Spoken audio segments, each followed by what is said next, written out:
Welcome to Chapter 13, Patient Evacuation. Everything we've learned so far about anchors, mechanical advantage, and system safety comes together here, when we're moving another human life. This is where rope rescue becomes medical rescue. A successful evacuation doesn't just depend on rope systems or mechanical skill. It depends on communication, preparation, and coordination between rescuers, medics, and the command element. Whether it's a high-angle cliff, a confined space, or a steep slope, the goal is always the same: move the patient from hazard to care without adding injury or risk. Under NFPA 1006-2021, Sections May 2nd, 20 through May 2nd, 22, and NFPA 2500-2022 requirements, rescuers must demonstrate the ability to package, secure, and transport a patient safely in a variety of environments. These aren't abstract checkboxes. They're performance standards written in blood and lessons learned from decades of field operations. Throughout this chapter, we'll cover how to evaluate and select the correct litter, how to integrate medical priorities into rope systems, and how to manage the transition from technical to medical command. We'll also address risk control, team positioning, and physical endurance, because every lift or carry is a full-body event. Remember, rescue never ends at the edge. The mission isn't complete until that patient is transferred to definitive care, packaged for transport, and your team is standing safely on level ground. Let's begin Chapter 13, where rope systems meet patient care and every decision truly matters. In almost every rope rescue operation, at some point we face the challenge of removing a subject who can't move on their own. That's when a litter becomes one of our most valuable tools. But a litter isn't simply a stretcher with straps. It's a load-bearing system that connects the patient, the rigging, and the rescuers. Deploying one changes the dynamics of the entire operation. NFPA 1006-2021 and NFPA 2500-2022 remind us that the rescuer must be able to select, package, secure, and transport a patient using equipment appropriate to the environment. That means we never reach for a litter out of habit. Each decision should be based on hazard assessment, patient condition, and mission urgency. Sometimes the safer move is not using a litter at all. A simple rope-assisted walkout or harness extraction might reduce exposure and time on rope. Other times, terrain or injuries demand full litter operations, complete with taglines, edge attendants, and medical integration. When we do commit to the litter, we accept a heavier, more complex system that requires coordination, communication, and discipline. This is where rope work meets patient care, where technical proficiency and medical awareness have to operate in perfect sync. As we move through this chapter, keep that mindset.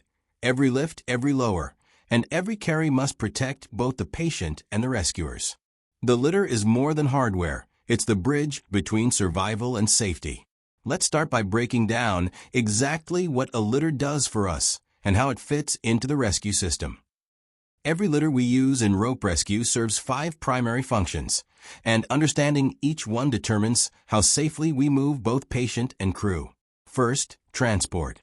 The litter is our delivery system. It allows us to move a subject from a position of danger to a position of care using controlled rope systems or hand carries. It's not just about movement, it's about movement with purpose and control. Second, stability. A properly rigged litter stabilizes the patient's body and minimizes secondary injuries during lift or lower. According to NFPA 1006-2021, the rescuer must ensure stability through correct balance, attachment, and restraint methods. A tilted or swinging litter translates to pain or further trauma for the patient, and instability for the rescuers. Third, protection. The litter shields a patient from environmental hazards, rock edges, falling debris, heat, cold, and sharp surfaces. In NFPA 2500, this is classified as a safety function. The litter must act as a physical barrier between the subject and the environment. Adding padding, thermal protection, or shields turns the litter into a mobile safe zone. Fourth, an attachment point. Rigging a litter turns it into part of the rope system. Whether suspended by a 4-point bridle, attached to a wheel, or managed by a tagline, that frame is now a structural member. The connection points must meet the same strength and redundancy expectations as any other life safety component. And finally, it serves as a medical platform. During evacuation, the litter provides a workspace for treatment, splinting, bleeding control, airway management, and monitoring. It allows the medic or litter attendant to continue patient care even while moving through a technical environment. When you look at it this way, the litter isn't a stretcher, it's a system of systems. Every strap, pad, and attachment impacts patient outcome and rescuer safety. Keep that mindset as we start comparing the different litter designs available for rope rescue operations. Rigid litters are the backbone of traditional rope rescue operations. For decades, they've been the standard choice for both high-angle and low-angle evacuations because of their strength, durability, and predictable performance under load. A rigid litter is built from rugged materials, usually aluminum, steel, titanium, or composite tubing. That tubular frame gives it the structural integrity needed to support the combined weight of the patient and the attendant while still resisting flex and twist when suspended. According to NFPA 2500-2022, the frame must withstand a minimum of 11 kilonewtons, about 2,473 pounds, without structural failure or deformation greater than 2 inches. Most litters maintain a uniform rectangular or slightly tapered shape, allowing a rescuer to load a patient from either end. That consistent geometry also helps balance the litter in a horizontal or vertical rigging configuration. Some models are built as one-piece frames, maximizing rigidity and load strength. Others use two-piece designs, which separate at the midsection for easier storage and transport, a big advantage when moving gear deep into rough terrain or confined spaces. Even though they're durable, rigid litters can be challenging to maneuver in tight spaces, narrow stairways, or restricted shafts. Crews must plan for clearance, rotation, and weight distribution before committing the litter over an edge. Instructors should emphasize that this is not a one-rescuer tool. It's a team-handled system. Whether it's a titanium frame for alpine work or an aluminum Stoke-style basket for industrial use, rigid litters remain the workhorse of rope rescue.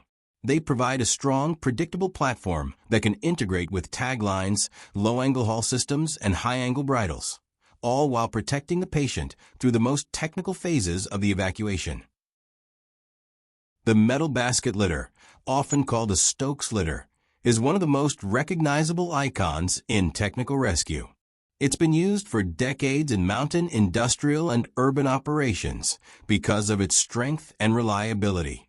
These litters are typically constructed with tubular metal frames and a wire mesh or metal strap insert, forming a rigid shell that offers excellent protection to the patient. The insert keeps the patient slightly elevated from the litter's base, improving comfort and allowing rescuers to slide the litter over uneven terrain. Modern inserts have replaced old chicken wire with durable mesh that doesn't hold water or debris, a small but important evolution. Metal basket litters are a preferred choice for high-angle operations. They are exceptionally strong, and when rigged correctly, they flex very little even when suspended horizontally from a 4-point bridle. Many include dedicated tie-in points specifically engineered for rigging, ensuring a balanced lift and a controlled ride. According to NFPA 2500-2022 and ASTM F2821, these litters must withstand a minimum load of 11 kN without failure and show minimal deformation, standards designed to protect both patient and rescuer. Stainless steel frames are durable and corrosion-resistant, but heavier. Aluminum is lighter and easier to handle, but may require more frequent inspection for fatigue or stress cracks. Titanium models offer the best of both worlds, strong, rust-proof, and light, but come with a much higher cost. The key situational advantage of a Stokes litter is predictability. It performs well in vertical and horizontal orientations, integrates easily into rope systems, and protects the patient from rock edges, debris, or sharp transitions during raise and lower operations. However, remember that open mesh bottoms provide little insulation. Always pad beneath the patient and insulate against cold, vibration, or exposure. The metal basket litter remains the standard for rope teams because it's simple, strong, and field-proven across every rescue environment. Over the past decade, enclosed litters have become increasingly popular in both mountain and industrial rescue operations. They're built to combine the best features of the traditional Stokes litter with improved patient protection and maneuverability. These litters are typically constructed using composite or high-density plastic shells bonded to an internal metal or carbon fiber frame. This design creates a smooth, fully enclosed surface that protects the patient from debris, abrasion, or exposure during movement. The rigid shell also adds lateral stability, meaning less flex and twist under heavy loads or when negotiating ledges. One of the biggest advantages of this design is the smooth bottom and clear rail profile. When you're dragging or sliding a patient over rock, gravel, or debris, there are no sharp mesh edges to catch or tear. The slick underside glides more easily, reducing crew fatigue and minimizing shock or vibration transmitted to the patient. Another key feature is the sealed construction. Unlike open frame litters, enclosed models don't trap mud, snow, or moisture. That makes them easier to decontaminate in hazmat or flood environments, a major advantage for modern technical rescue teams working under NFPA 2500/2022 hygiene and contamination control standards. Because of their weight and material cost, these litters are often deployed for dedicated rescue teams or agencies that handle frequent high-angle or alpine operations. They're also popular in aviation or heli-tac rescue because the enclosed design prevents snag hazards on rigging or aircraft skids. In short, enclosed litters give you better patient protection, smoother movement, and easier decon, but at the cost of added weight and a higher price tag. Like every rescue tool, the key is knowing when the extra protection outweighs the logistics burden. Flexible litters are the opposite of rigid basket systems. They're designed to move where the terrain, structure, or access won't allow a hard frame to go. These litters literally wrap around the subject, forming a cocoon that conforms to their body and the environment. Most are made from high-strength, flexible plastic reinforced with grommets or sewn webbing. The design allows rescuers to roll, drag, or carry the subject through confined spaces, narrow passages, collapsed structures, or steep, wooded terrain where a traditional litter simply won't fit. One of the most recognized examples is the sked-style litter, a rolled configuration that stores compactly and deploys quickly. Once opened and wrapped around the patient, it provides enough structure to lift both vertically and horizontally when rigged to a properly rated bridle system. Under NFPA 1006/2021 and NFPA 2500/2022, these litters must still meet the same performance requirement of 11 kN, roughly 2,473 pounds, without failure. That means even though they're flexible, they're fully rated for life safety use. Their primary advantage is portability. A flexible litter can be packed into a confined space cache, carried by a single rescuer, or stored inside a helicopter or rescue boat where rigid systems are too bulky. Many models are approved for use inside transport aircraft, making them a go-to choice for interagency rescue or medevac operations. However, flexibility comes at a price. These litters don't provide the same spinal support or impact protection as rigid baskets. Whenever spinal motion restriction is required, additional padding, vacuum splints, or backboards should be used to maintain alignment and prevent pressure points. In short, flexible litters are about access and adaptability. They let us reach, wrap, and remove patients from spaces that used to be inaccessible, turning a tight squeeze into a controlled evacuation. The sked litter is one of the most widely recognized flexible systems in rope rescue, and for good reason. It's compact, fast to deploy, and incredibly versatile. The sked is made from high-density polyethylene, a flexible but strong plastic sheet that rolls up into a compact bundle. When unrolled, it forms a cradle around the patient.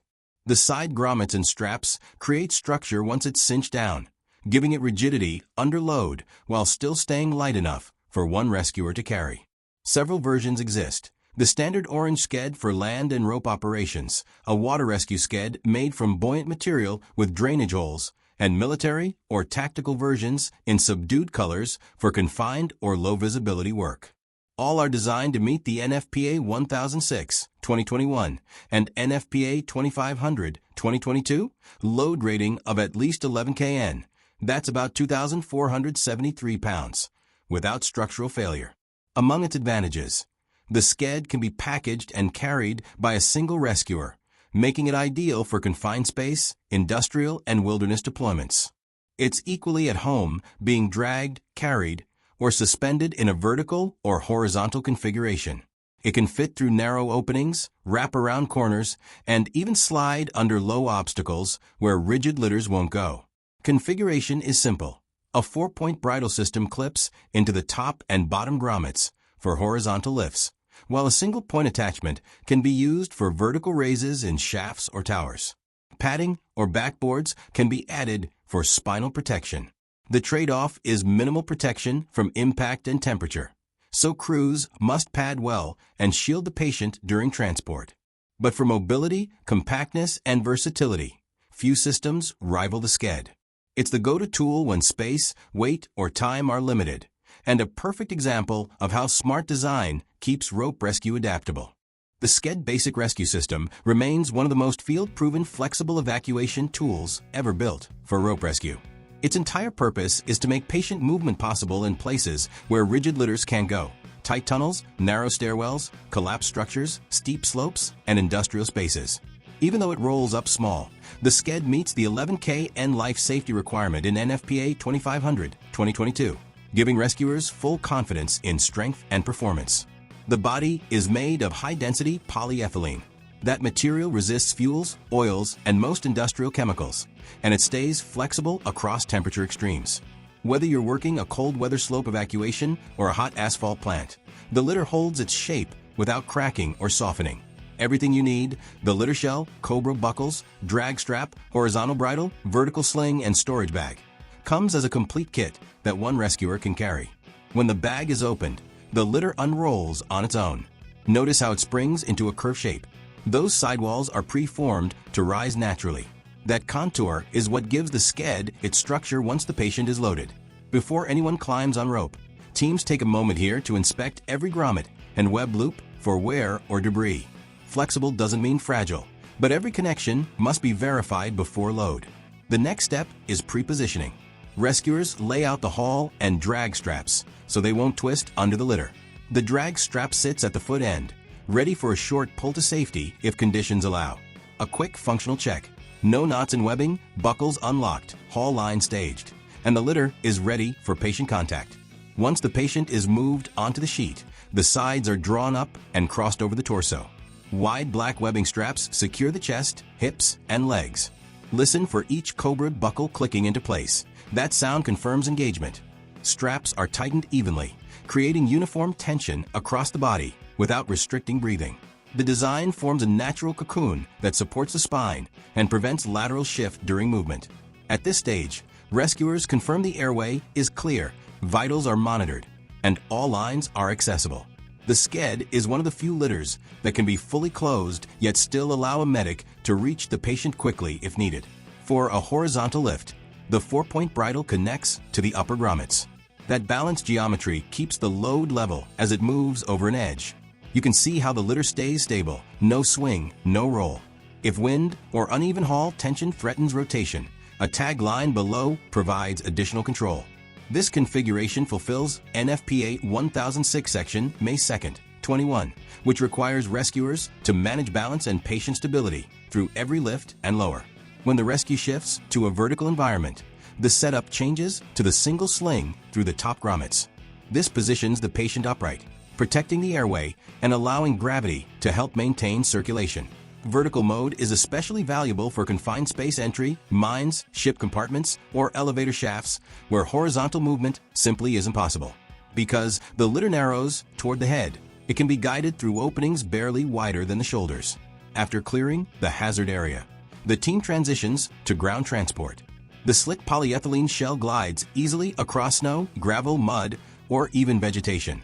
That sliding capability dramatically reduces rescuer fatigue, especially during long carries or low-angle extractions. If the slope flattens out, the litter can be hand-carried using the built-in handles or a lift-assist sling to share weight among rescuers. Cleanup afterward is straightforward. During decon, crews rinse the litter, wipe it down with mild detergent or disinfectant, and inspect hardware for corrosion. No mesh or absorbent padding means contaminants rinse away quickly, an essential feature for flood and hazmat operations. This quick turnaround keeps equipment in service and reduces exposure risk to responders. The SCED line includes several models. The standard SCED is the one you see here, bright orange for visibility and rated for most rope and confined space work. The military SCED uses a subdued color palette and packs even tighter for airborne deployment. The H-SCED, designed for helicopter hoist operations, adds reinforced lift points and certified hardware to meet aviation requirements. Whichever version is used, the operating principles stay the same: secure containment, controlled movement, and protection from secondary injury. What truly sets this system apart is how it blends medical care with rope mechanics. It's not just a stretcher, it's part of the overall rescue system. When loaded, the litter becomes a structural component, transferring force through the rigging into the hull or lower system. That's why every connection, from buckle to carabiner, must meet rated strength and inspection standards. The advantages are clear: rapid deployment, compact storage, easy decon, and reliable performance in nearly any environment. The limitations are just as important to remember: less spinal rigidity and less impact protection than a full rigid basket. When spinal motion restriction is required, use a backboard, vacuum mattress, or additional padding inside the shell. Every time a SCED is deployed, it demonstrates the balance between speed and safety. It allows rescuers to move efficiently without sacrificing patient protection. Whether you're hauling out of a canyon, extracting from a tank, or pulling through debris after a storm, the system works the same way: simple, strong, and predictable. Always treat the litter as a load-bearing, life safety device. Rig it with rated hardware, maintain clear communication among rescuers, and control every motion from contact to transfer. The SCED system remains one of the most dependable tools for confined space, wilderness, and technical rescue, a proven bridge between patient care and rope mechanics. Selecting the correct litter for a rope rescue operation isn't about what's hanging on the wall. It's about matching the tool to the environment, the patient, and the mission. Every operation demands a deliberate balance between subject protection, system performance, and available personnel. Start with operational environment. Ask first: will this be a low-angle slope evacuation or a high-angle vertical operation? Low-angle work often favors a basket litter that can be dragged or supported on terrain. High-angle and confined space rescues may require flexible systems, such as the SCED litter, which contour around the patient and move through narrow access points. Next, consider strength. Whatever litter is chosen must meet or exceed the 11 kN strength and deformation requirements in NFPA 2500. That rating ensures the frame or shell can withstand full patient and attendant loads without structural failure or permanent bending. Third, evaluate subject restraint.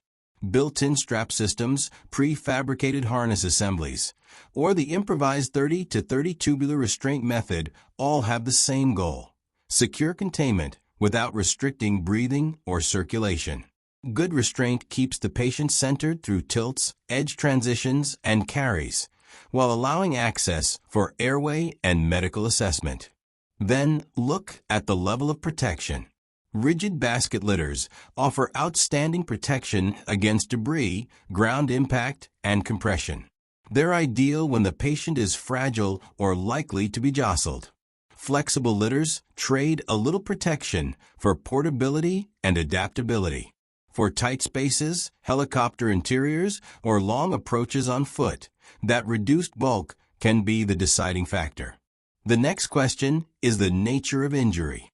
A subject with suspected spinal or long bone fractures benefits from rigid immobilization inside a basket or vacuum mattress. Someone conscious and ambulatory, but trapped in a confined area might be better served in a flexible system that allows quicker packaging and removal. Rigging is another critical consideration. Examine the attachment points, their location, rating, and compatibility with your rope systems. A well-designed litter provides dedicated tie-in bars or rings for both horizontal and vertical configurations, with clearly labeled connection points that reduce setup time and mistakes. Make sure those fittings are rated for life safety loads, not simply transport convenience. Finally, think about ergonomics and logistics. How many rescuers will carry it? Where are the handholds? Can it accept a litter wheel or lift assist sling for extended carries? These features don't change the patient's condition, but they dramatically change the crew's endurance and efficiency. The takeaway is simple. No single litter fits every rescue. Teams must evaluate terrain, patient needs, available manpower, and extraction route before committing. Choosing wisely means faster, safer, and more professional evacuations, and fewer surprises once the haul begins. Patient care starts the moment we make contact and continues until we transfer the patient to EMS. No gaps. Our mission is to integrate medical priorities with rope operations while working only up to our level of training and licensure. Confirm the area is safe and any needed decon is complete. Begin an immediate airway, breathing, circulation check, and protect against environment, wind, cold, heat, falling debris. From this point on, reassessment is continuous. Watch mental status, breathing quality, perfusion, and pain as the rigging plan unfolds. Package for function and access. Maintain spinal alignment when suspected. Use backboards, vacuum splints, or conforming systems that still allow airway management and circulation checks. Brief the litter attendant on airway responsibility, especially for vertical moves. Keep the head slightly elevated and have suction or airway tools staged at transfer points. Control life-threatening bleeding early. Tourniquets and pressure dressings must be on the rescuer, not buried in a pack. If multiple patients, apply STAR triage and move in an order that balances medical urgency with operational safety. Remember, every rigging decision, anchor location, haul pace, team rotations has medical impacts. Communicate clearly, document key findings, and continue care throughout movement. Close the loop with a concise handoff, mechanism, injuries, treatments, responses, vitals, and any changes en route. Patient care isn't a phase.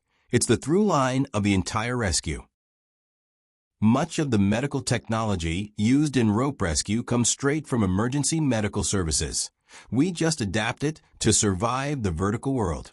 Every device we bring onto a rope system has to be lightweight, rugged, and simple because fine motor tasks and fragile gear don't mix well with gravity. Common portable devices include compact pulse oximeters, automatic blood pressure cuffs, small ECG or heart rate monitors, lightweight suction units, and portable oxygen kits. Even basic airway tools like bag valve masks or suction catheters must be secured and tethered. If it can fall, it will. Rescue crews learn quickly that medical gear built for the back of an ambulance rarely fits the environment of a cliff face, tower, or confined space shaft. So we adapt. We downsize cases, use shock-resistant housings, waterproof bags, and carabiner-friendly attachment points. Everything must function while wearing gloves, in poor light, and often while hanging from a harness. When evaluating new equipment, look for 4 key attributes. Durability. Can it take impact, vibration, and weather? Ease of use. Can you operate it one-handed or with limited dexterity? Weight and volume. Does it justify space in the haul bag? Cleanability. Can it be fully deconned between missions? Remember, every added ounce on the line affects efficiency and rescuer fatigue. Choose medical tools that enhance patient outcomes without compromising system safety or mobility. Operate only up to your level of training and licensure, and never let the gadget distract from the fundamentals: airway, breathing, and circulation. When we evaluate medical technology for rope rescue, the first 2 questions should always be, can it survive the field, and can we actually use it there? Durability matters more than sophistication. Devices must handle dirt, vibration, moisture, and the occasional drop from waist height. If it breaks when it hits gravel, it doesn't belong on a rope system. Usability comes next. If a rescuer can't operate it with gloves on, in the dark, or hanging from a harness, it's a liability. Gear that requires fine motor control or complicated setup belongs in the ambulance, not on the rope. Some minor adjustments to traditional EMS techniques are necessary in technical environments. For example, splinting methods may change due to limited space or awkward patient positions. This leads to what many call the splint controversy. Commercial vacuum splints are excellent, but heavy, bulky, and expensive. In contrast, low-cost alternatives, such as rolled blankets, SAM splints, or webbing improvised into slings, work well and weigh far less. The goal isn't to carry the hospital, it's to stabilize enough for safe movement. When selecting medical equipment, teams must weigh multiple factors: mission duration, patient condition, environmental exposure, and rescuer fatigue. Every ounce counts, so weigh the benefits to the subject against the cost in time, space, and complexity. Remember, every piece of medical gear must support the rescue, not slow it down. Operate within your level of training and licensure, and keep your focus on what truly matters: the patient's stability, comfort, and survivability. A Technical Rescue Medical Kit, or TMK, is the lifeline between medical care and the rescue environment. It's designed to work within the rope system, not separate from it, and to stay accessible during every phase of the operation. A well-built TMK is compact, durable, waterproof, and organized for rapid access.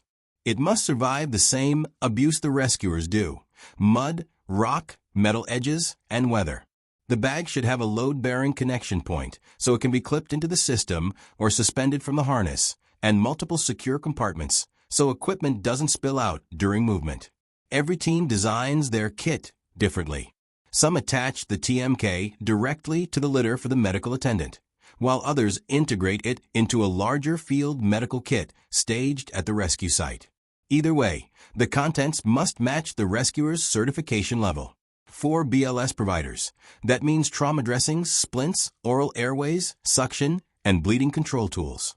4 ALS providers. It might include 4/IO kits, select medications, fluids, and small monitoring devices like fingertip pulse oximeters. Preparation is everything. Each kit should be pre-staged, inspected, and familiar, not something you open for the first time during a rescue.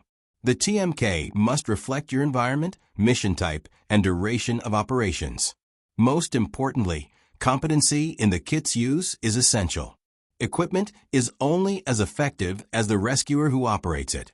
Every team member who might handle that kit must train hands-on, because when you're on rope with limited time, space, and light, there's no room to guess where the airway kit or trauma dressing lives. Operate only up to your level of training and licensure, and make sure your gear, your setup, and your skills are as ready as your rope system. In rope rescue, triage is how we make order out of chaos. When faced with multiple patients or a complex incident, triage protocols help rescuers make consistent, medically sound decisions that prioritize survival. Every technical rescue operation should apply a standardized triage system, ideally one approved by your local medical director. The most common system used in the U.S. is the START triage tool, simple triage, and rapid treatment. This system separates patients into 4 categories: black tag, expectant, unlikely to survive given injury severity; red tag, immediate, those who can be saved by rapid treatment and transport; yellow tag, delayed, serious but stable for several hours; green tag, minor, walking wounded with minimal risk of deterioration. These tags not only identify injury severity, they set evacuation and transport priorities. For example, red tags are evacuated first, often by the fastest means available such as helicopter or UTV, while green tags wait until all higher priority patients are cleared. Triage decisions aren't final, they're fluid. Patients can and do deteriorate, so rescues must include continuous reassessment throughout the operation. This is especially true in long-duration or remote environments where changing weather or access delays may affect patient status. Remember, triage isn't about who gets care. It's about who gets care first. Operate within your level of training and licensure. Follow your local protocols. And keep communication open between the rescue team, medical control, and transport assets. The goal is simple. Maximize survival while minimizing delay. Because every minute on the rope or in the field can make the difference between rescue and recovery. Severe bleeding from an extremity is one of the most immediate life threats we'll face during a rope rescue. A person can lose enough blood to cause shock or death in just a few minutes, long before we ever complete a haul or lower. As soon as major bleeding is identified, the priority is rapid control. Direct pressure should always be your first step. Use your gloved hand, a dressing, or any available sterile material. If bleeding continues, apply a tourniquet high and tight on the limb, following your local protocols and medical direction. Modern research in battlefield medicine have shown that early tourniquet use saves lives when applied correctly. The key is to use approved commercial devices, not improvised belts or cords. Once applied, do not remove or loosen it in the field unless specifically directed by advanced medical personnel. Document time of application clearly on the patient or the tourniquet itself using a marker or tag.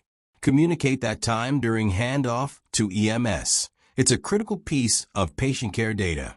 If the wound is in a location where a tourniquet can't be applied, such as the groin, shoulder, or neck, use hemostatic dressings and firm pressure. Continue reassessment throughout the rescue. Remember, bleeding can restart during packaging or movement.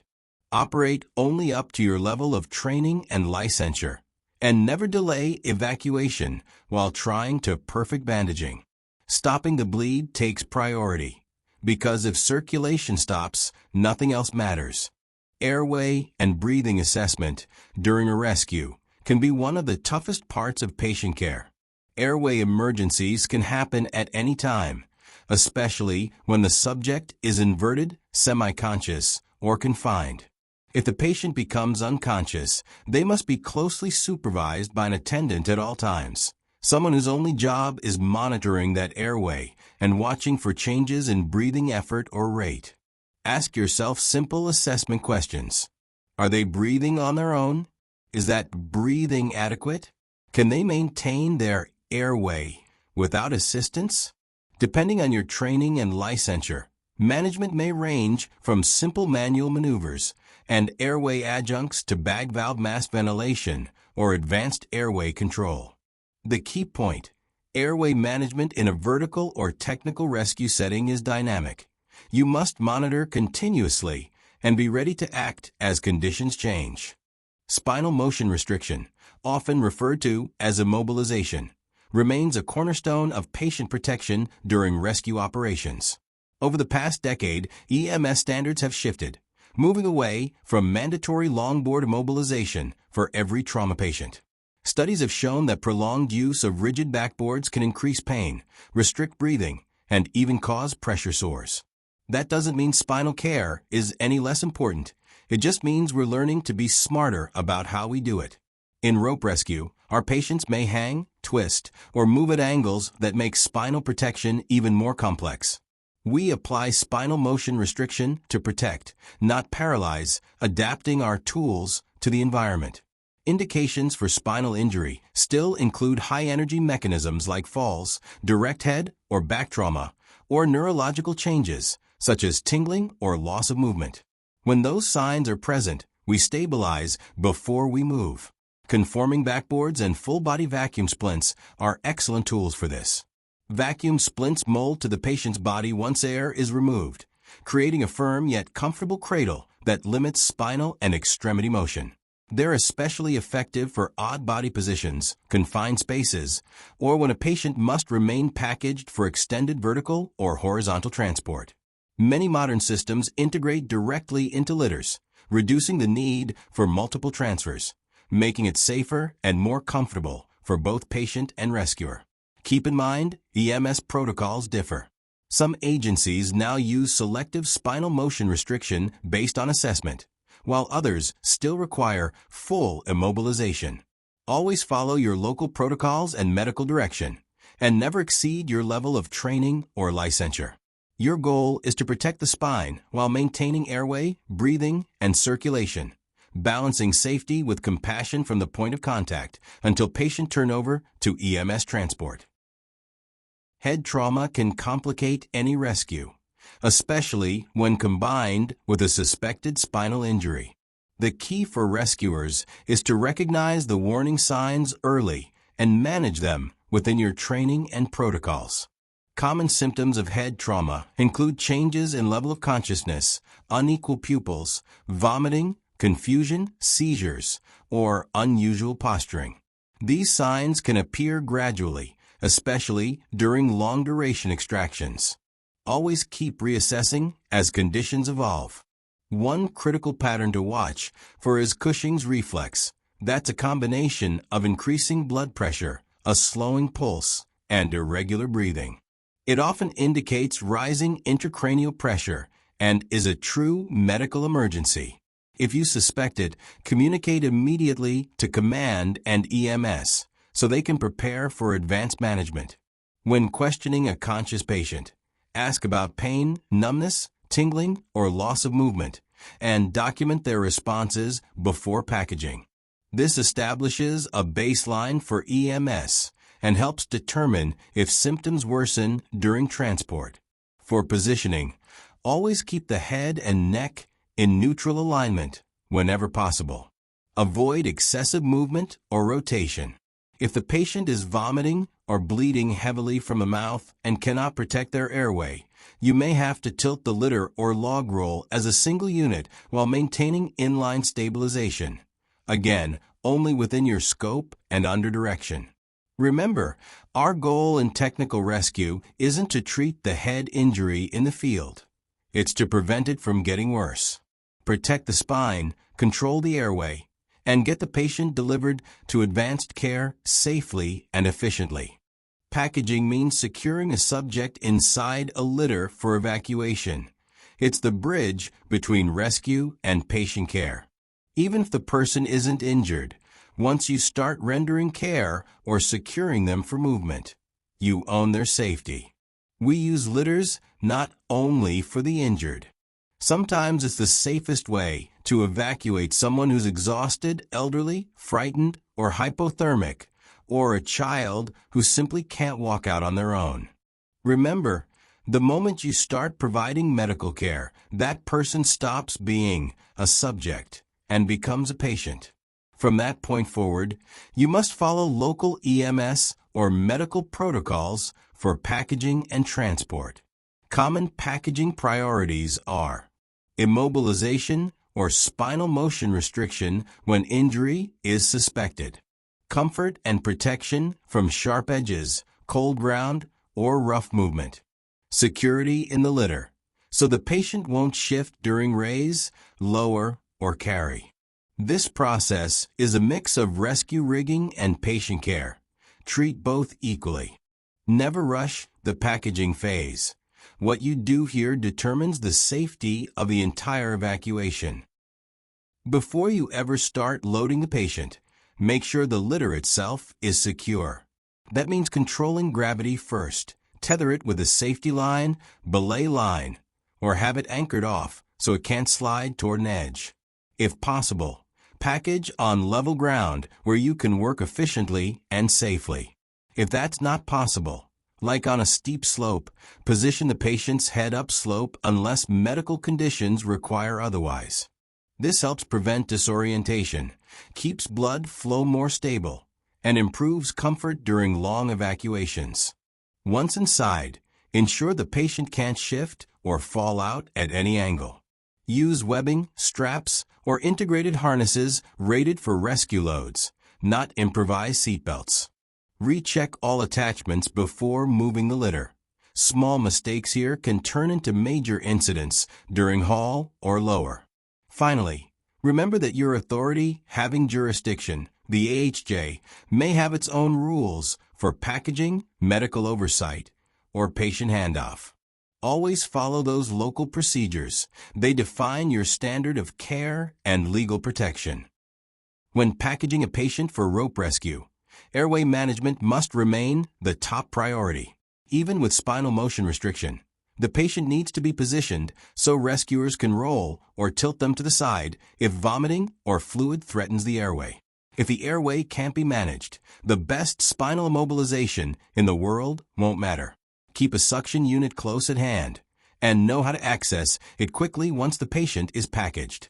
If advanced airway tools like an ET or nasotracheal tube are in use, they should be secured before the litter is moved and stabilized so they don't get pulled or dislodged during the evacuation.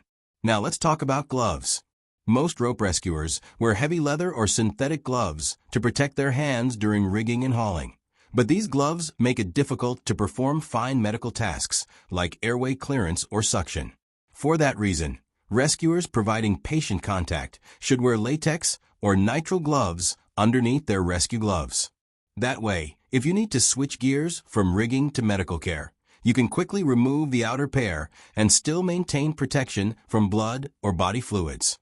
This dual glove technique should be trained and practiced before a real mission. It's not something you want to figure out on the fly while managing a compromised airway. Immobilization, or what we now call spinal motion restriction, has evolved dramatically over the past decade. Older EMS and rescue philosophies pushed for full spinal immobilization on nearly every subject with a mechanism of injury. But today, we recognize that extended time on rigid backboards can actually cause harm, pressure ulcers, restricted breathing, and unnecessary pain. Because of this, many medical authorities have scaled back routine immobilization, limiting it to very specific situations. Your job as a rope rescuer is to follow your agency's local medical protocols and stay within your level of training and licensure. Remember, a litter evacuation and a stretcher transport aren't the same. In a rope rescue environment, the litter becomes part of the technical system, not just a medical transport tool. So your spinal restriction techniques must integrate with the rope system. Rescuers should practice these techniques frequently using the same litters and equipment they deploy in the field. You want to know exactly how your immobilization gear fits, performs, and interfaces with your rigging setup long before you're on a cliff or structure. When immobilization is needed, start with the right tool for the situation. Rigid backboards can be made of wood or plastic. They're great for short extrications or confined spaces, but not ideal for long transport. They can increase pain, pressure injuries, and discomfort, especially during lengthy high or low-angle evacuations. If your team uses rigid boards and litters, make sure they meet a few key criteria. Narrow enough to fit securely inside the litter. Strong, cleanable, and durable. Equipped with attachment points and lift handles for rescue use. Able to provide some insulation between the patient and the board surface. Now for longer or colder rescues, a full-body vacuum splint is an excellent option. Often called a beanbag, it molds to the body and becomes rigid once the air is removed. It offers equal spinal support compared to a board, but with far more comfort. Vacuum splints insulate against cold, prevent water intrusion, and reduce pressure points. They're ideal when your evacuation time is over an hour. However, they can be bulky and puncture-prone, so always carry a field repair kit and watch for water or snow retention. Lastly, flexible litters like the sked require extra care.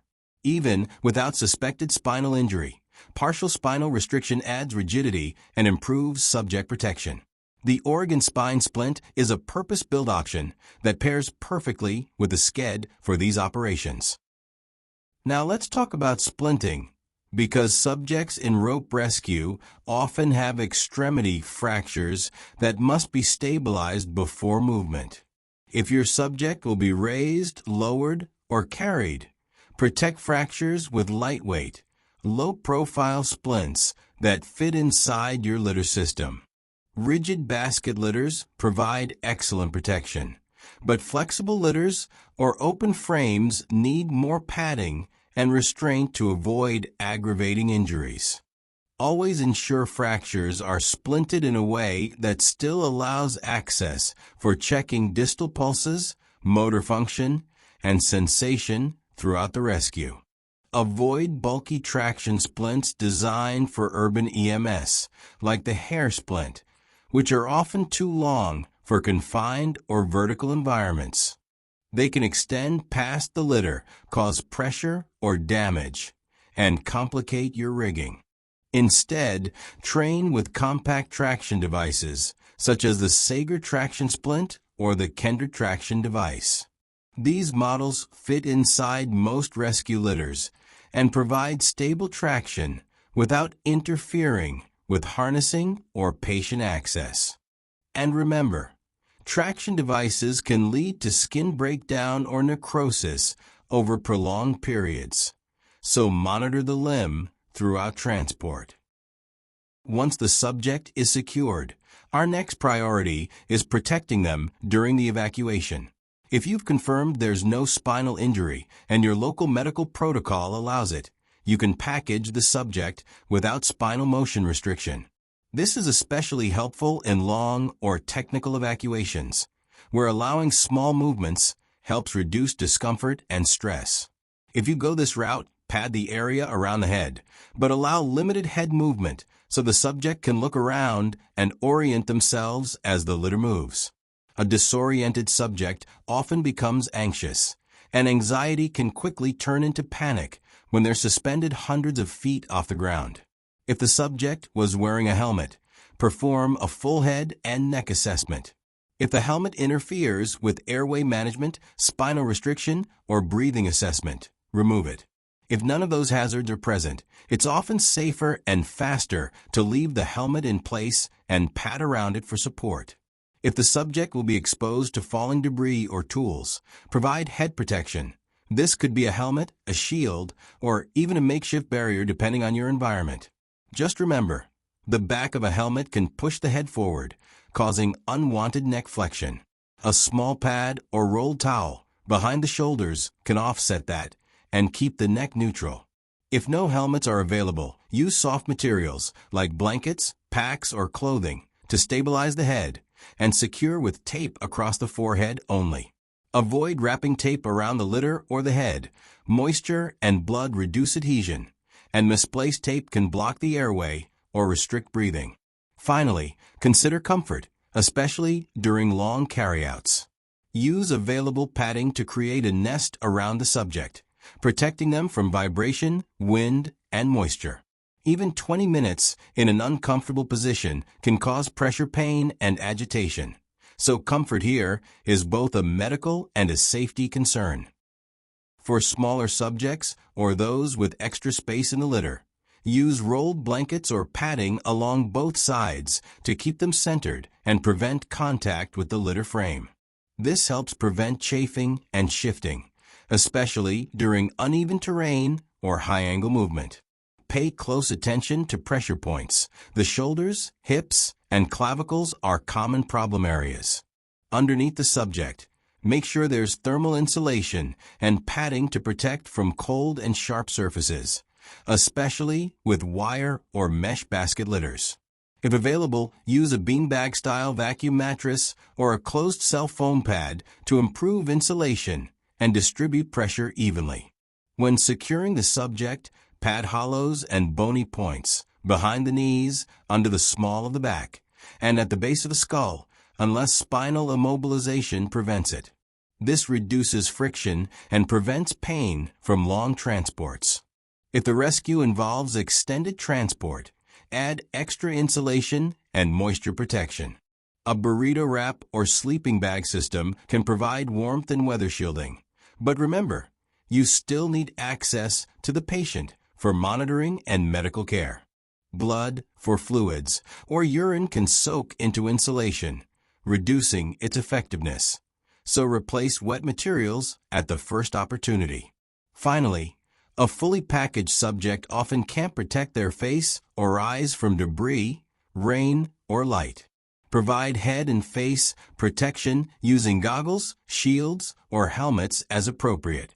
Even a clear litter shield can help, though some subjects may feel claustrophobic. So always communicate what's happening and reassure them throughout the move. Alright folks, when we talk about securing a subject for evacuation, just remember, that litter's going to move. A lot. It's going to tilt, go vertical, get bumped around on rough ground, and maybe even spin a little during a confined space or rope operation. Because of that, we've got to make sure the subject doesn't slip, shift, or come out. But we also don't want to cut off their circulation or make it hard for them to breathe. And here's the big one. You've still got to be able to get to the patient. If you've wrapped them up like a burrito and can't check their airway, chest rise, or a pulse, you've gone too far. Toolbox, standard litter strap systems. Most commercial litters come with some kind of strap system, maybe a few buckles or simple webbing harnesses.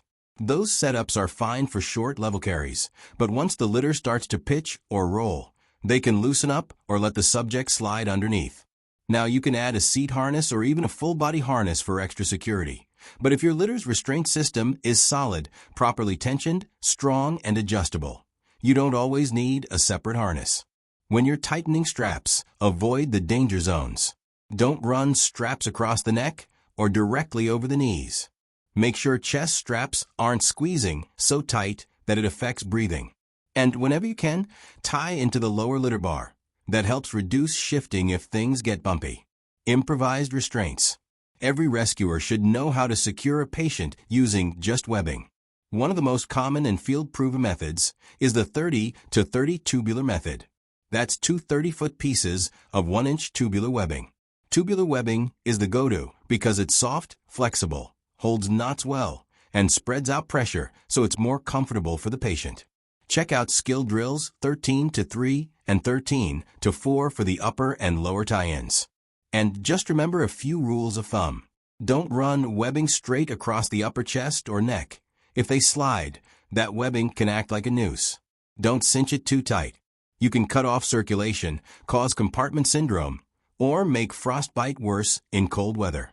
Pad those pressure points and always check and recheck circulation after tie-in.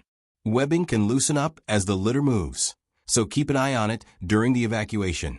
Another solid method is the Yosemite litter packaging technique. This one's perfect if your subject isn't wearing a harness and you're expecting a rough carryout, uneven ground, rocks, trail conditions. It uses two 18-foot runners that make figure-8 wraps through the groin and over the shoulders, then a few cross straps around the torso and legs. It's fast, secure, and you can adjust it easily for different body types or injuries. Gear, manufactured litter restraints. Now, a lot of rescue teams are switching over to pre-built tie-in systems, and for good reason.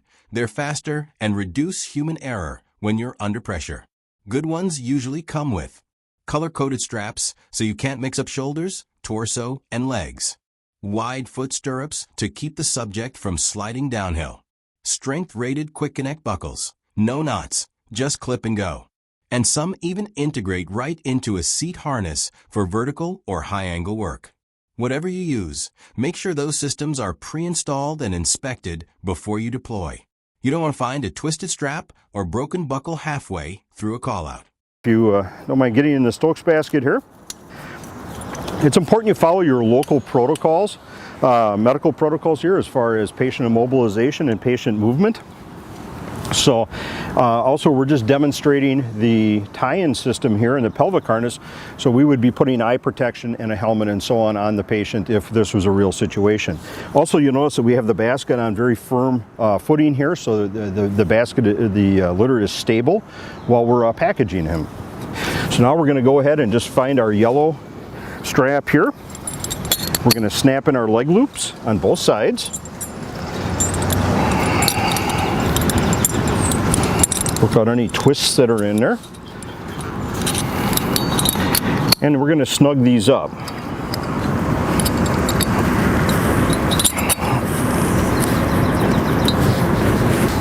Okay, and once that's snug, we're going to go ahead and place our yellow strap here through and come back and tie into the second half of the yellow harness here. Everything is color-coded to make it quite easy. So we want to make sure that we get the twists out so it's more comfortable.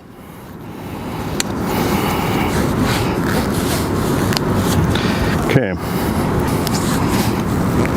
So this is going to keep the patient from sliding down. It's especially important if the patient has a leg injury. We don't want them sliding down and having their feet contact the bottom of the basket. It would potentially put the patient in a very uncomfortable position.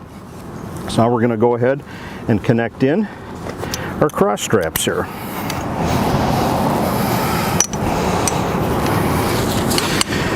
Now you need to make a choice here. If we have a nice compliant patient like we have here with Kevin, we can go ahead and leave his arms out. If he was combative or if he was unconscious, we may want to put his arms in.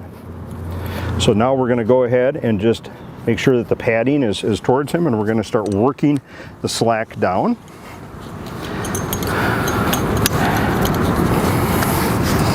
And when we get down here, then we're going to take the slack out. And again, just going to work this down and snug that up.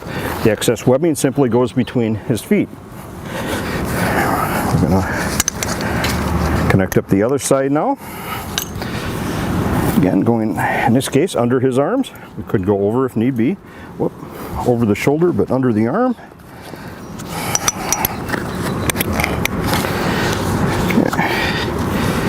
Work out the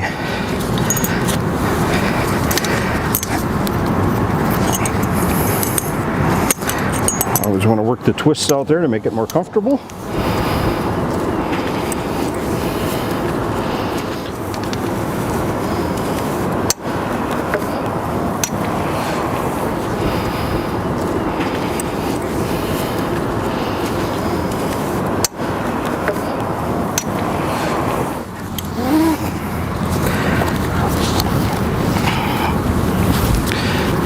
Coming down here, here.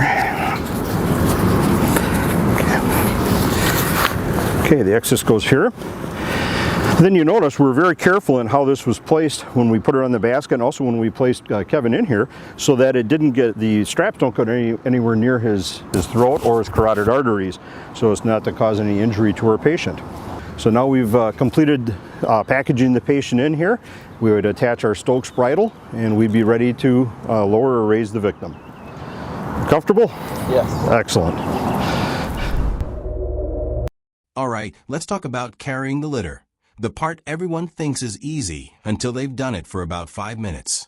A rope rescue doesn't end when the ropes come off. Once the subject's been lowered or raised to safety, there's usually still a long carry ahead. Sometimes across rocks, mud, snow, or uneven ground, to reach the ambulance or helicopter. So even though we call this the last part, it's often one of the most physically demanding parts of the job. That's why teamwork is absolutely essential. You're not just walking side by side. You're moving as one unit, managing weight, balance, and footing together. A litter carry that's out of sync will wear people out fast and risks dropping the patient. For most operations, you'll want 4 to 6 rescuers on the litter, depending on the load, terrain, and available personnel. Use carrying straps or poles when possible to keep the litter lower and reduce fatigue on the arms and back. Rotate positions frequently. The downhill end is always harder on the shoulders and knees. Now, let's not forget the most important part of all this: subject care. Before you move, take a moment to explain what's about to happen. Tell the subject how you're going to move, who's carrying, and where they're going. Remember, they're strapped in, looking straight up at the sky, and have no control over what's happening. It's disorienting, and communication makes a big difference. As you move, keep an eye on comfort. Orient the subject so they're as level as possible, and shield their eyes from sunlight or debris.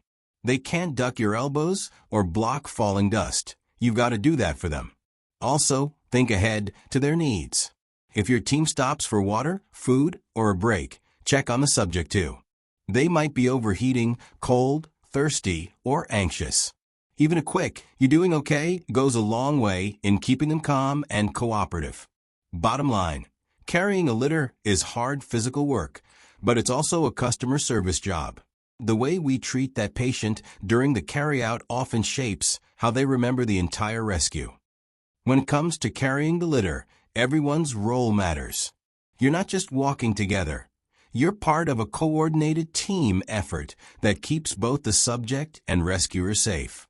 A typical litter is carried by 2 to 3 rescuers on each side, which means you've got a total width of roughly 6 feet. That's a lot of boots and elbows in a small space, especially on rough ground or narrow trails. Because of that, it's common for rescuers' footing to be less than ideal. You might be side-hilling, stepping over rocks, or leaning into the slope just to stay balanced. When possible, go with a 6-person team instead of 4.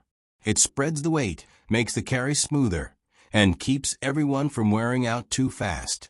Now, the challenge with 6 people is spacing, keeping enough room between you and your partners so you're not bumping gear or stepping on each other.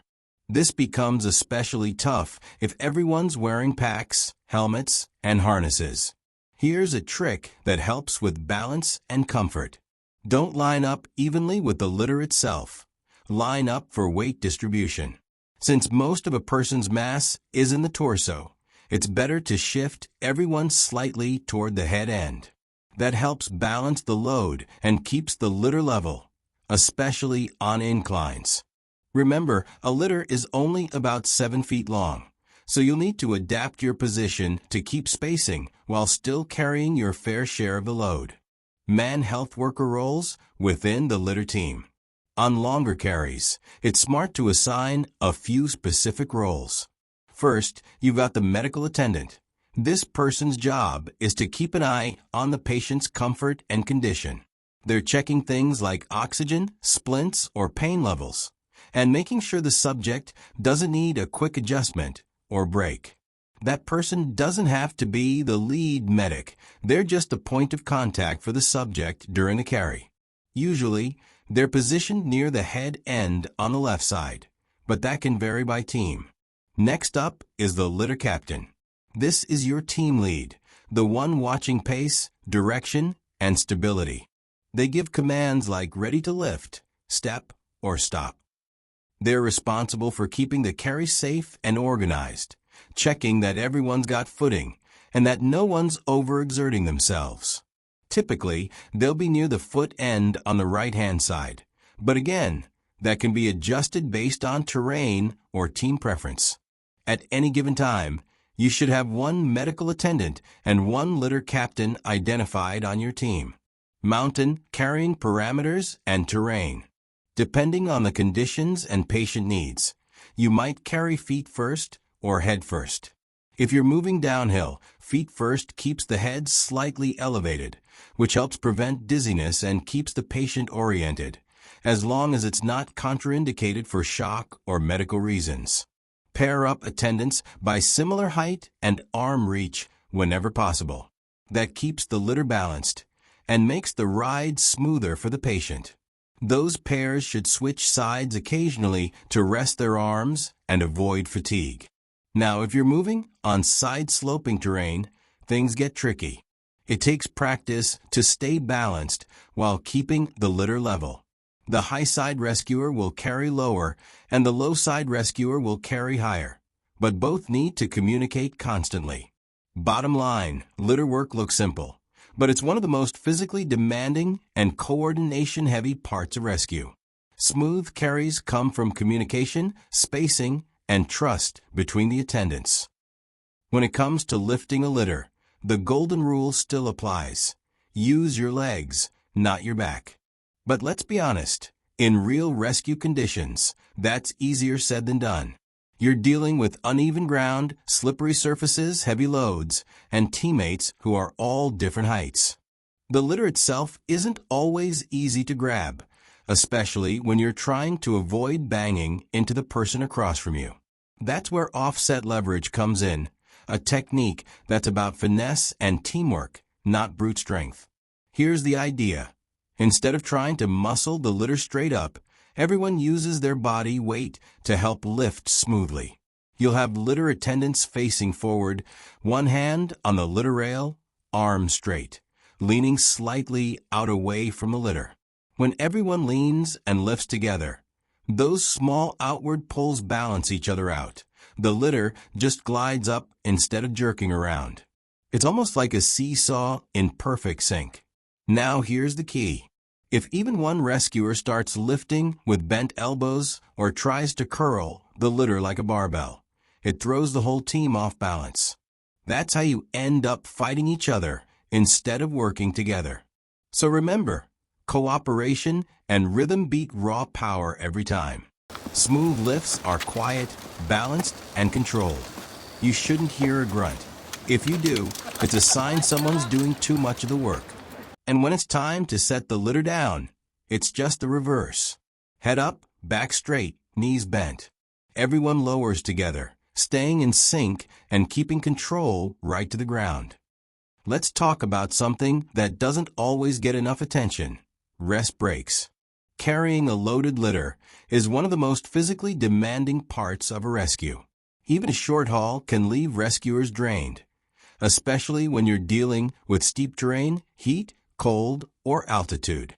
Once you get beyond about a half-mile of carry, you're not just moving the patient, you're burning through your team's energy reserves fast. Remember, this is a team endurance event, not a sprint. Litter carries always take more personnel than you think they will. 6 people might seem like plenty when you start, but after a few hundred yards, it becomes clear that you need backups ready to rotate in. If you've got enough manpower, plan to switch out carriers every 200 to 500 yards, or sooner if the terrain is rough or the weather's working against you. That keeps rescuers fresh, prevents injuries, and maintains a steady, controlled pace. And here's the big takeaway: a tired rescuer is a safety risk. Fatigue leads to sloppy footing, poor grip, and missed communication, all things that can turn a smooth carry into an accident in seconds. So don't push your crew past their limit. Schedule rest stops, rotate personnel, and treat the carry team like a piece of critical equipment, because that's exactly what they are. All right, now let's talk about how to keep your litter team moving without burning people out. There are a few good ways to rotate rescuers in and out of a carry. Each method has its pros and cons, but the goal is always the same: keep the litter moving, keep rescuers fresh, and keep the subject safe. Chair Method 1. Setting the litter down. The simplest way to swap people is to just set the litter down. It's easy, requires very little coordination, and gives everyone a chance to take a breather or switch sides. And there's always a but, it's not without drawbacks. Every time that litter touches the ground, there's a chance for muscle strains, back injuries, or loss of control during the lift or reset. You also need flat, stable ground to do it safely, which isn't always available. And even short pauses can add up, slowing progress and wearing people down with the constant bending and lifting. So while it's simple and safe for short moves or small teams, it's not the most efficient method for long carries. Repeat button Method 2. Tap litter, attendant rotation. Now this next method, the tap rotation, is the pro move. It's designed to keep the litter moving forward while rescuers rotate in and out without stopping. Here's how it works. 2 fresh rescuers step in behind the litter and grab hold of the rails, one on each side. They tap the litter attendants in front of them. Those attendants slide their hands forward, tap the next person ahead, and so on, a ripple effect down the line. When the front attendants get tapped, they release, step clear, and move ahead of the team to rest and reset. They'll switch arms, hydrate, and get ready to rejoin the line at the back when it cycles again. This keeps momentum and rhythm going. And when done right, it's incredibly efficient. But here's the catch. This method requires practice, communication, and trust. One person out of sync or someone who refuses to rotate when it's their turn can throw off the entire operation. If you're teaching or running this in the field, reference Skill Drill 13-6. Tap litter, attendant rotation method. Run it slow first, then increase speed as the team builds confidence. When the team gets the rhythm right, you'll notice how smooth and steady the carry feels, and how everyone finishes less exhausted. Here's a small trick that can make a big difference during long, exhausting carries: the lift assist sling.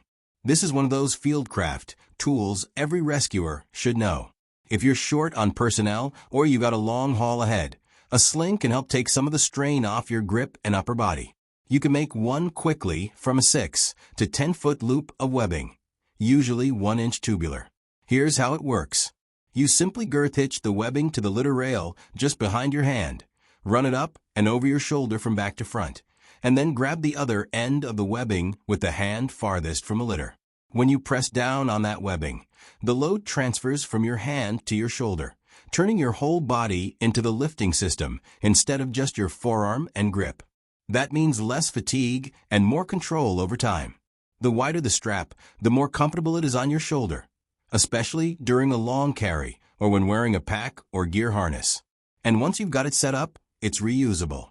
You can leave the sling attached to the litter so the next set of attendants can step in and use it right away.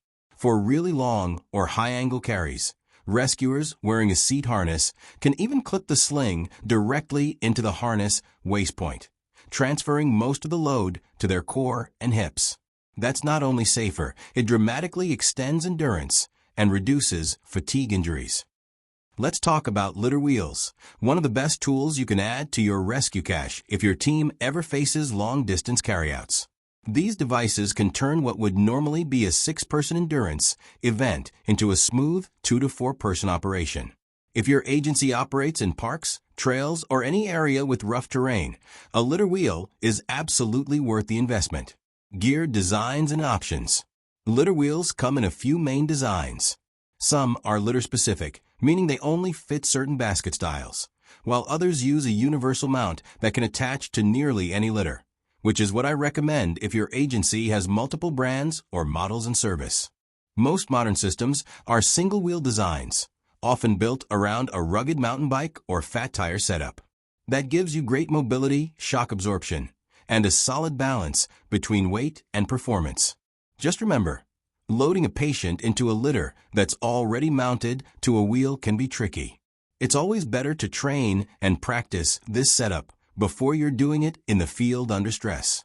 Flex biceps, reducing the workload. Using a litter wheel doesn't completely eliminate the need for litter attendants, but it dramatically reduces the load. What normally takes 6 rescuers can often be done with 4, or even 2 if you're using extended handles. It's all about finesse, not brute strength. The wheel carries the weight. Your job becomes managing stability and speed. Instead of lifting, attendants are guiding. On flat terrain, pull forward with an extended arm to maintain direction. On a downhill run, extend your arm forward and use your body weight as a brake. When you hit a small obstacle, think rock or log, treat it like a bicycle. Lift slightly, roll up and over, then control your descent. Toolbox handles and accessories. Modern litter systems often include detachable or folding handles, based on the old Octa-style toboggans. These can add around 10 pounds to your loadout, but when paired with a wheel, they let 2 rescuers manage long-distance evacuations effectively. The best designs tuck neatly into the litter for transport, and when deployed, they're angle-adjustable, making it easier to keep a comfortable working height across uneven ground. No matter how good your planning is, every litter evacuation hits obstacles. Stairs, fences, rocks, roots, debris, you name it. This is where control, coordination, and a little creativity come into play. Person climbing, traveling control lines. Sometimes you'll find yourself working that in-between terrain, not quite steep enough for a full rope rescue, but too slick or uneven to trust pure manpower. That's where traveling control lines shine. Using short rope sections, around 30 to 50 feet, tied to the head and foot ends of the litter, you can add a set of guiding hands to help with speed control downhill or haul assist uphill. To make this setup clean and repeatable, use a low-angle bridle, basically a loop of webbing wrapped several times around the end of the litter with a carabiner clipped in. Your control line clips into that carabiner when you need it, and when you don't, it just tucks neatly into the litter. With this system on both ends, you can deploy extra rescuers as needed, one team managing the litter itself, and another providing control or pull assist from the rope ends. This gives you smooth, steady motion, and lets the team adjust instantly as the slope changes. Remember, most evacuation routes aren't all uphill or all downhill. Having traveling control lines that can handle both hauling and braking is a huge advantage in real-world terrain. Hand with fingers splayed, hand pass. Now sometimes you'll run into something you simply can't roll over, a rock ledge, guardrail, fence, or section of unstable debris. When that happens, it's time for the hand pass method. Here's how it works. The litter team stops at the obstacle. The reserve attendants move around to the other side and prepare to receive the load. Everyone stays planted, no climbing or stretching into danger. The first team leans the litter forward just far enough to extend reach without losing balance or control, while the team on the far side reaches out and calls, "Got it," once they have a solid grip. Once that confirmation comes, the original team passes the litter forward, one section at a time, and then steps back to reposition themselves on the far side to continue the carry. This process repeats until the obstacle is safely cleared. It's simple, safe, and relies 100% on communication and trust between both teams. In confined spaces like caves, tight corridors, or industrial rescue sites, the hand pass method becomes a lifesaver, literally. It's the only way to maintain continuous control when lifting, tilting, or transferring the litter through small spaces. When the rescue phase is over, our job isn't done yet. We still have to make sure the patient's care transfers cleanly to EMS or the next level of medical authority. How we handle that handoff directly impacts the patient's outcome and how well the receiving team can continue treatment. Stethoscope patient transfer report. Every handoff, no matter how chaotic or short, should include the same core set of information: the mechanism of injury or illness, the chief complaint, what happened or what hurts most, any additional injuries or complaints, vital signs, and treatments already performed. Even if you only have a few seconds before EMS loads up and goes, hit those 5 points: clear, calm, and in order. Speaking head verbal communication. In most rescue scenarios, handoffs are verbal and fast. It's rarely a sit-down conversation. You're often yelling over rotor wash or trying to make yourself heard through an SCBA or N95. To help keep things organized and memorable, we use visual markers on the patient whenever possible. A strip of medical tape next to a blood pressure cuff with vitals and times written on it. A bright flag tied to the litter or injured limb to signal avoid contact. A large T on the forehead to indicate a tourniquet is in place. These quick visual cues can save seconds, and those seconds matter. When you only have a moment to talk, use the MIST format many EMS systems teach. Mechanism of injury, injuries found, signs and symptoms, vitals, and treatment given. It keeps the message concise, structured, and easy to remember under stress. Memo, written communication. If your agency transfers care formally, say to EMS, a hospital, or another department, complete a written report as soon as possible. That report is your long-term memory of the incident. It should include a clear, factual timeline. What happened, when, and what care was given. Keep opinions out. Stick to observations, times, and actions. Every rescuer who contributed to patient care should also add their portion, so the full record is complete. These reports protect both the patient and your team. Write them immediately after the incident, while the details are still fresh. Ambulance delivering the subject to EMS. When you reach EMS, remember, rescue and transport agencies aren't always the same team. Sometimes we're handing off to another department or even to an air ambulance crew. Here's how it should go. Confirm the plan of action. The rescuer who's been caring for the patient should meet the EMS provider taking over, introduce the patient, and summarize care. Coordinate the transfer. Most ambulances use stretchers that secure to the vehicle. Litters don't fit, so we'll help move the patient safely from our basket or litter to their cot. Medical authority doesn't fully transfer until the patient is secured on the receiving stretcher. Stay with the patient until EMS or the on-scene medical lead formally releases you. Don't assume you're done until you've been dismissed. Stay engaged until the transfer is complete and everyone agrees the handoff is successful. Let's wrap it up by looking at the big picture. Every technical rescue ends the same way, with a patient who needs to get from a dangerous environment to definitive medical care. And that process, packaging, moving, and transferring the subject, is just as important as the rope work that got us there. Basket choosing the right litter. We've seen there's no one-size-fits-all answer. Rigid basket litters give the best protection, especially in rough terrain or vertical operations. Flexible litters wrap around the patient and shine in confined spaces or tight extractions. If there's any chance of spinal injury, immobilization is non-negotiable, whether that's with a backboard, vacuum mattress, or half-board. Remember, even in a sked or soft litter, spinal motion restriction still applies.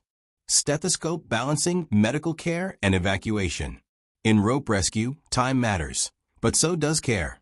We're constantly balancing expedience and medical responsibility. Follow your training level and local protocols. They exist to help you make that judgment safely and consistently. Key medical concerns during packaging include triage and prioritization, proper spinal restriction, subject comfort, secure restraint without restricting breathing or circulation, and ongoing access for reassessment. Flexed biceps, carrying and moving the litter. Moving a loaded litter is serious physical work. Even short distances take coordination and teamwork. Share the load among multiple rescuers, rotate positions, and use your tools. Litter slings shift weight to your shoulders, extending endurance. Hand pass methods help navigate obstacles safely without losing control. Litter wheels can drastically reduce fatigue and manpower, but finesse and practice matter more than muscle. Whether you're on a mountain trail, a stairwell, or a warehouse floor, it's all about controlled, coordinated motion. Ambulance patient transfer and handoff. Eventually, care transitions, sometimes mid-evacuation, sometimes at the ambulance or aircraft. That handoff is the bridge between rescue and medicine. Keep it professional and concise. Use local transfer forms if available. Give a verbal report using the MIST format. And use visual markers like tape notes, flags, or tourniquet markings to help the next team pick up where you left off. A clear, calm, well-communicated handoff ensures continuity of care, and that's the real measure of success. We call it patient packaging because professional burrito rolling didn't make it through the NFPA committee.